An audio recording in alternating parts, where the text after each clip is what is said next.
Assalamualaikum anak-anakku kelas 4 SDH di Jawonerjo. Bagaimana kabarnya hari ini? Semoga selalu dalam keadaan sehat dan tetap semangat untuk belajar. Hari ini kita akan belajar materi tema 2, subtema 1, tepatnya di pembelajaran 1 sampai 3. Untuk penjelasan selebihnya bisa kalian lihat dalam video selanjutnya. Pada pembelajaran 1, kita mempelajari tentang bahasa Indonesia, IPA, dan IPS. Masih ingatkah kalian dengan teks lisan? Selain pada teks tulis maupun teks lisan, apakah gagasan pokok dan gagasan pendukung dapat ditemukan dalam teks lain? Ya, tentu saja. Selain dari teks tulis dan tulisan, terdapat juga teks visual. Teks visual adalah teks yang cara penyampaiannya kepada orang lain menggunakan media yang dapat dilihat oleh indera penglihatan. Teks visual juga memiliki gagasan pokok dan gagasan pendukung. Cara menemukan gagasan pokok dan gagasan pendukung dalam teks visual adalah sebagai berikut. Yang pertama, kita cermati gambar dengan saksama, kemudian kita temukan topik yang diangkat dalam gambar, lalu kita ketahui apa yang diceritakan oleh gambar tersebut. Kemudian setelah kita mencatat cerita, kita temukan gagasan pokok dari gambar dan rangkai gagasan lain yang mendukung gagasan pokok. Coba kalian perhatikan gambar berikut. Apa topik yang diangkat dari gambar tersebut? Kemudian apa yang diceritakan oleh gambar tersebut? Berdasarkan gambar, dapatkah kalian menyebutkan apa saja manfaat matahari bagi keluarga tersebut? Dapatkah kalian menyebutkan contoh lainnya? Berdasarkan gambar tersebut, topiknya adalah manfaat matahari. Cerita gambarnya yaitu, matahari di pagi hari sangat cerah sekali. Pak Beni sedang berolahraga di halaman rumah, sedangkan Bu Beni sedang menjemur pakaian dan juga menjemur bayinya di bawah sinar matahari. Walaupun hari sangat cerah, namun angin terasa sejuk karena terdapat banyak pohon dan tanaman. Bagaimana dengan manfaat matahari bagi keluarga dalam gambar tersebut? Manfaatnya adalah mengeringkan pakaian, membantu proses terbentuknya vitamin D untuk pertumbuhan tulang, dan juga fotosintesis tumbuhan. Bagaimana dengan contoh kegiatan lain tentang manfaat matahari dalam kehidupan sehari-hari?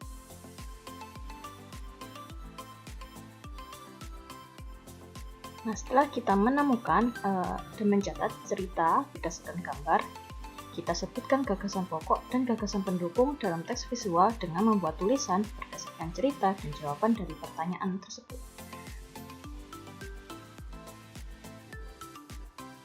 Dengan kalimat awal pada paragraf di sini adalah gagasan pokok, sedangkan kalimat lainnya adalah gagasan pendukung. Kalian bisa merangkai ceritanya menggunakan kalimat baru.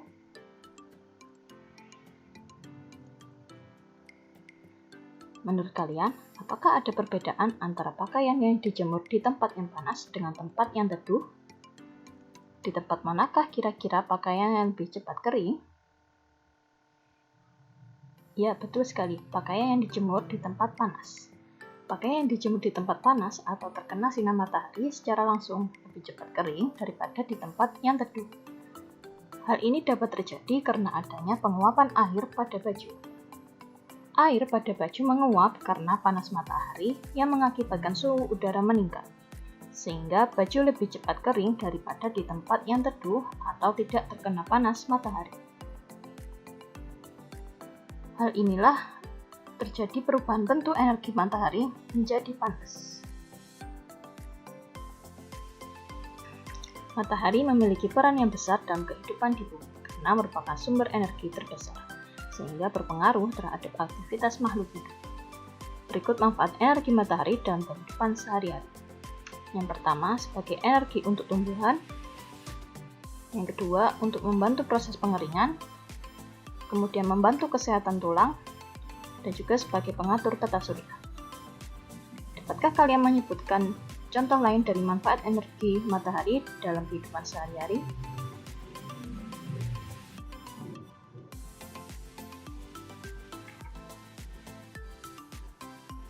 Selanjutnya kita ke IPS. Masih ingatkah kalian dengan sumber daya alam? Bagaimana dengan sumber daya alam yang diperbaharui dan tidak dapat diperbaharui? Coba kalian sebutkan sumber daya alam yang ada di gambar berikut. Ya, benar sekali. Ada pohon yang merupakan sumber daya alam yang dapat diperbarui, begitu pula juga dengan air, kemudian binatang seperti sapi, dan lainnya. Lalu bagaimana dengan sumber daya alam yang tidak dapat diperbarui? Apabila di sini terdapat tambang, misalkan seperti emas, batu bara, merupakan benda atau sumber daya alam yang tidak dapat diperbarui. Selanjutnya, kita ke pembelajaran 2, tepatnya pada mata pelajaran PPKN dan SPDP. Pada mata pelajaran PPKN, apakah kalian masih ingat dengan hak dan kewajiban? Berdasarkan gambar di sini, mana saja yang termasuk hak dan juga kewajiban?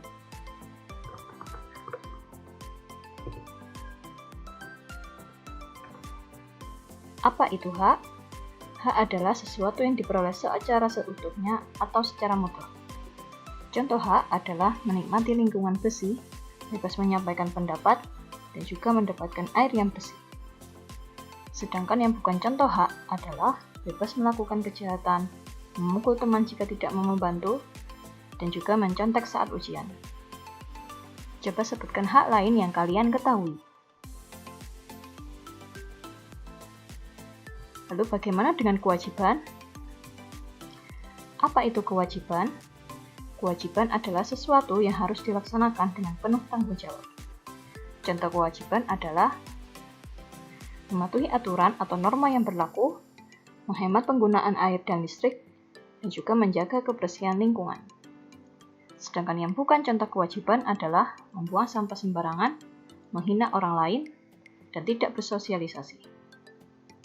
Coba kalian sebutkan kewajiban yang kalian ketahui. Selanjutnya, kita ke mata pelajaran SPDP. Masih ingatkah kalian dengan lagu Menanam Jagung? Bagaimana cara menyanyikannya dengan memperhatikan tinggi rendahnya nada? Nada dibagi menjadi dua jenis, yaitu nada rendah dan nada tinggi, yang ditentukan oleh getaran dan frekuensi.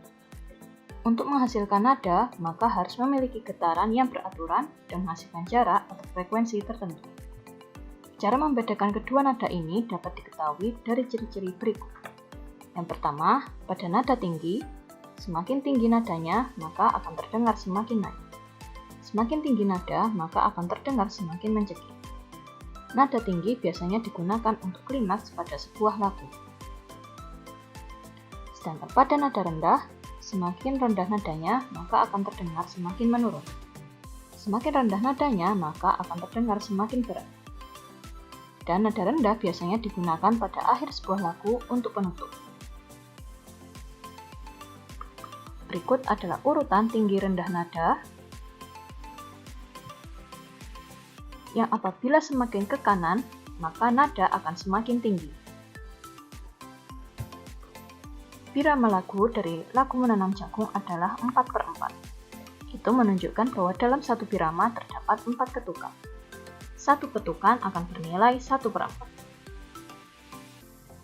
Sedangkan pada tanda dengan not angka yang ada garisnya menunjukkan bahwa kedua nada dalam satu ketukan.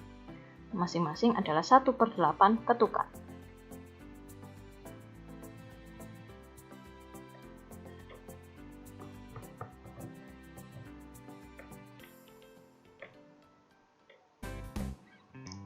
Ayo kawan, kita bersama menanam jagung di kebun kita.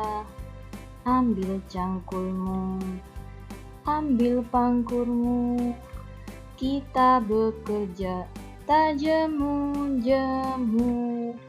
Cangkul, cangkul, cangkul yang dalam, tanahnya longgar, jagungku tanam.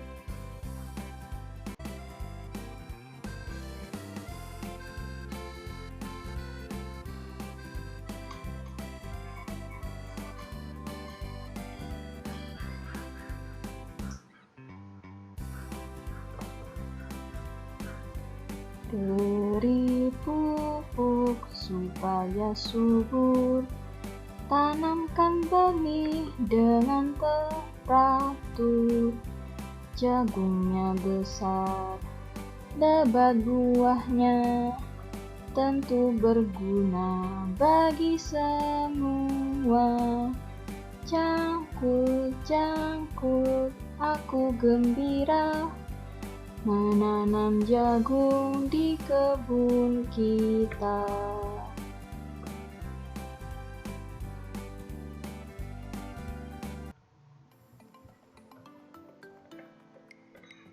Nah, tadi kita sudah menyanyikan lagu Menanam Jagung.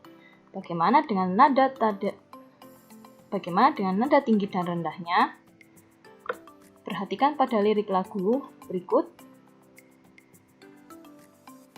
Not angka yang memiliki titik di bawahnya dinyanyikan dengan nada rendah. Sedangkan pada not angka yang tidak memiliki titik di bawahnya dinyanyikan dengan nada tinggi. Contohnya, ayo kawan, kita bersama menanam jagung di kebun kita. Apakah terlihat perbedaan nada tinggi dan rendahnya? Lalu bagaimana dengan not angka lainnya?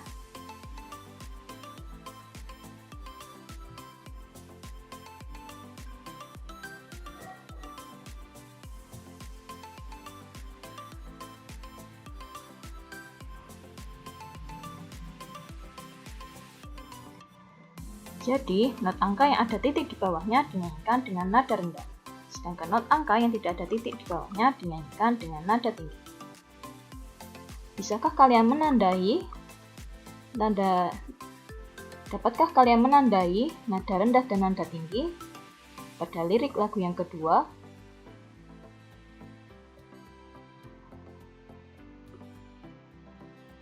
Selanjutnya adalah birama lagu Menanam Jagung. Pada lagu Menanam Jagung menggunakan birama 4/4. Perhatikan garis birama berikut.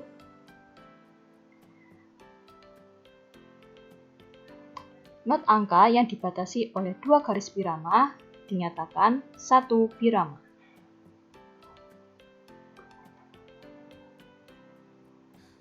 Satu birama dalam lagu Menanam Jagung adalah 4 ketukan. Dengan 1 ketukan bernilai 1/4.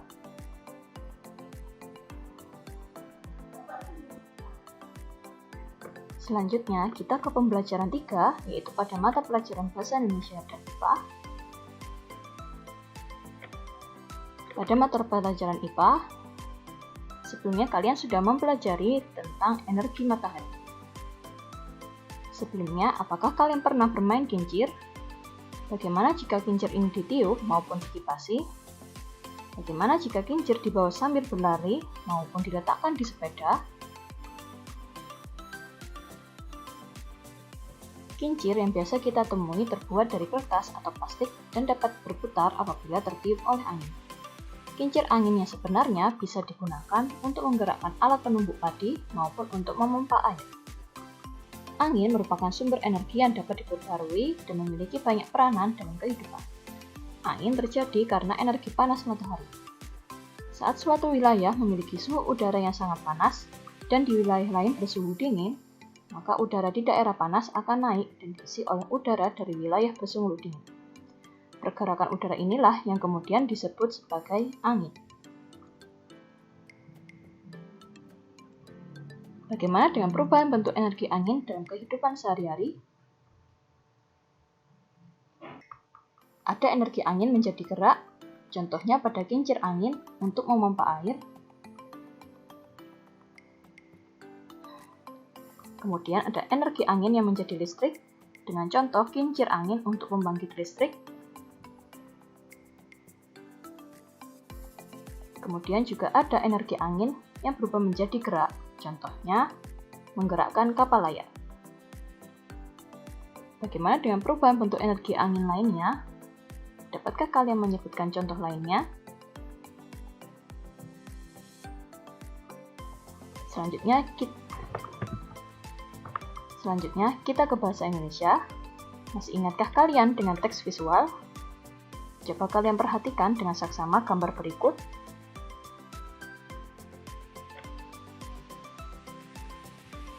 Coba buatlah tulisan berdasarkan cerita dan jawaban dari pertanyaan berikut, kemudian sebutkan gagasan pokok dan gagasan pendukung. Pertanyaan yang pertama adalah, apa topik yang diangkat dari gambar tersebut? Apa yang diceritakan oleh gambar tersebut? Dan juga apa saja manfaat angin bagi anak tersebut? Dapatkah kalian menyebutkan contoh manfaat angin lainnya?